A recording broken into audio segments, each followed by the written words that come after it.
안녕하세요. 오늘은 필리핀 직원 채용, 직원 관리, 근로기준법과 노동법에 대해서 알아보겠습니다. 어느 국가를 막론하고 사업을 하는 데 있어서 직원 채용과 관리가 제일 중요하다는 생각에는 이견이 없을 겁니다.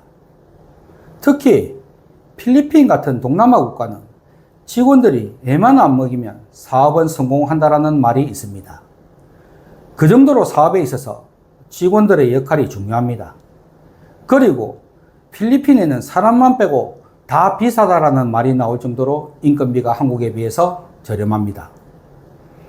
하지만 인건비가 높은 다른 국가에 비해 직원들의 업무 능력이나 생산성이 현저히 떨어진 건 사실입니다.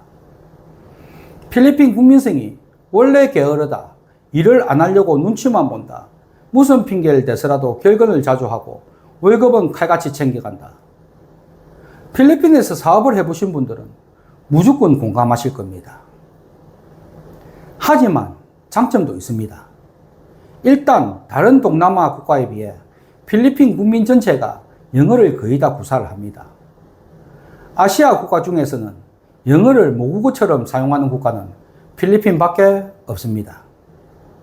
그래도 근래에 들어서는 필리핀 젊은 세대의 의식이 많이 높아져서 직원 관리가 이전보다는 수월하다고 교민 사업가분들은 입을 모아 말씀하십니다. 어쨌든 필리핀이 한국의 급여의 8분의 1 정도밖에 안 된다는 사실은 부정할 수 없습니다. 그래서 준비했습니다. 오늘은 어떻게 해야지 필리핀에서 사업할 때 직원을 잘 채용할 수 있는지, 무엇을 해야지 직원들을 잘 관리할 수 있는지 필리핀 근로기준법과 노동법에 대해서 알아보겠습니다.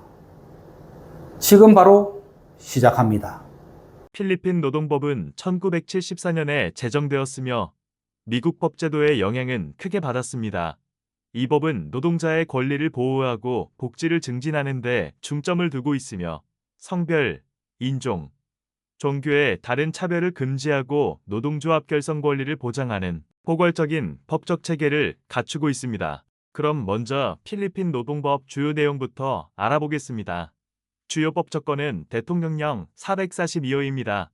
종합규칙이 함께 제정되었으며 노동법 시행령 법적 근거로 이루어졌습니다. 감독기관은 고용노동부이며 필리핀 내의 모든 고용관계를 감독하고 노동자의 권리와 복지를 보호하는 핵심 역할을 담당하고 있습니다. 외국 기업이 현지 직원을 고용할 때는 고용노동부의 규정을 준수해야 합니다. 근로계약서는 따로 양식이나 서식이 없습니다. 서면 계약은 법적 의무사항은 아니지만 분쟁 예방을 위하여 강력하게 권장드립니다. 사업주나 근로자에게 정당한 자기 방어를 위해서는 필수적입니다. 정형화된 양식은 없지만 기업과 직무, 업무 특성에 맞게 항목을 조정하여 작성하시면 됩니다. 당연히 사업주나 근로자의 합의하에 서로가 합당한 근무 조건과 임금에 동의를 한 후 계약서를 작성하시면 됩니다.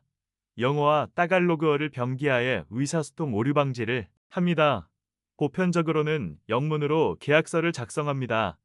계약서를 작성한 후 고용주와 피고용인 양측의 서명은 필수적입니다. 그리고 계약서 서명 작성 후 공증은 필수입니다. 공증을 해야지 고용주나 피고용인은 법적 분쟁 발생 시에 합당한 결과를 이룰 수 있습니다. 이번에는 임금 및 3대 고용보험에 대해서 설명드리겠습니다. 임금은 필리핀 지역별로 최저임금이 차이가 좀 있습니다. 마닐라 기준, 1일 기준 최저임금이 695페소 이상입니다. 지방도 지방별로 차이가 있는데요. 지방은 1일 기준 310페소에서 420페소 이상입니다. 임금 지급 원칙은 한국은 1개월에 한 번 임금을 지불하지만 필리핀은 매달 2주에 한 번씩 임금을 지불합니다. 한 달에 2번 나누어서 임금을 지불합니다. 지급일은 규칙적으로 설정할 필요가 있고요. 임금 명세서는 무조건 발급해서 임금을 수령해가는 직원에게 무조건 사인을 받아서 보관해야 합니다. 다음은 필리핀 3대 의무 보험입니다. 한국은 4대 보험인데요. 필리핀은 3대 보험입니다. 정말 중요한 부분입니다. 사업하시는 소수의 한국 교민들 중에 3대 보험 우습게 아시다가 큰 코 다치시는 분들이 간혹 있습니다. 먼저 소셜 스큐리티 시스템이라고 줄여서 SSS라고 합니다. 한국으로 보자면 국민연금이라고 보시면 됩니다. 그 다음은 PLC입니다. 한국으로 보자면 의료보험입니다. 다음은 파기빅입니다. 파기빅은 타갈로그인데요. 영어로 하면 홈 디벨로프멘트 뮤추얼 펀드라고 하는데요. 한국으로 보자면 주택연금입니다. 이 세대보험은 정말 중요한데요. 필리핀의 고용주와 고용인이 6대4 또는 7대3으로 나누어서 매달 의무적으로 신고하여 납부하여야 합니다. 고용주의 책임이 과중하기 때문에 만약 신고도 안 하고 납부를 안 하시면 법적 처벌과 함께 상당한 금액의 벌금이 부과됨을 꼭 명심하셔야 합니다. 그리고 매년 연말에는 13번째 월급이라고 해서 1년에 한 번 보너스를 지급합니다. 보통은 1년 이상 근무를 한 직원에게 지급을 하고 1년 미만 직원은 근무일을 계산해서 크리스마스 휴가 전에 지급을 합니다. 기본 근로시간 및 휴일 초과근무 수당에 대해서 알아보겠습니다. 1일 기본 근로시간은 8시간입니다. 근무 시간이 일주일에 48시간을 초과하면 안 됩니다. 그리고 연속으로 6일을 근무할 시에는 최소 1일은 휴무를 보장해야 합니다. 초과근무 수당은 평일에는 기본금의 125% 이상 지급해야 하고 휴일과 야간에는 기본급의 130%에서 200%를 적용합니다. 근태관리는 출근부나 전자기록 시스템으로 관리를 추천드립니다. 근태기록과 급여 명세서는 최소 3년 이상 보관을 하셔야 합니다. 차별금지 및 근로환경에 대해서 알아보겠습니다. 차별금지 원칙입니다.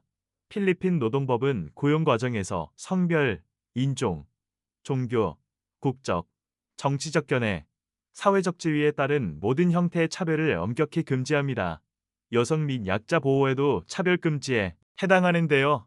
여성, 장애인, 청소년 근로자에 대한 특별보호 조항을 규정하며 여성의 모성보호와 동일노동임금 원칙을 강조합니다. 그리고 한국 근로자를 채용 시에는 필수적으로 취업비자를 갖추어야 합니다. 최근 들어 한국에서도 차별금지법이 제정되어 직장 내의 차별에 대해서는 어느 국가를 막론하고 중요시되는 건 확실한 것 같습니다. 이번에 알아볼 내용은 직원 관리 중에서 제일 어렵고 힘든 해고 및 관리 규정입니다. 정당한 해고 사유에 관한 내용입니다. 사업주가 해당 직원의 몇 번의 시정 요구 또는 경고에도 불구하고 근무 태만이나 불성실한 태도를 보인다면 해고 사유에 해당합니다. 근무 태만이나 불성실 태도를 보일 때는 사유서나 반성문을 작성시키고 또 다시 반복적인 행동을 보였을 때 해고하시는 편이 유리합니다. 만약 이마저도 거부한다면 관리자나 매니저에게 부탁하여 증인 또는 증거를 수집하여야 합니다.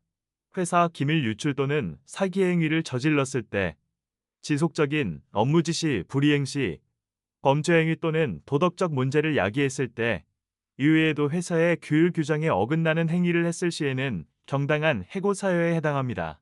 하지만 그 해고 사유 행위라는 게 범위가 너무 넓어서 명확한 증거 자료나 증인이 있어야 해당 사유가 됩니다. 잘못된 판단으로 어설프게 해고했다가는 부당해고로 간주되어 퇴직금은 물론이고 노동법에 저촉되어 피해를 볼 수 있으니 각별히 유의하셔야 합니다.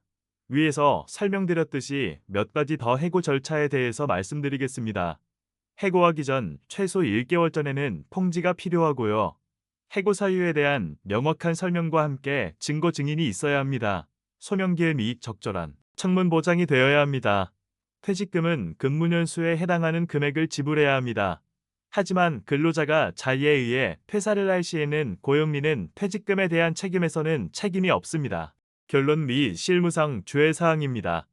체계적인 기록 관리가 필요합니다. 모든 고용 관련 문서, 근로계약서, 급여 명세서, 근태기록 등을 체계적으로 정리하고 최소 3년 이상 보관해야 합니다. 그리고 법적 의무를 준수해야 합니다.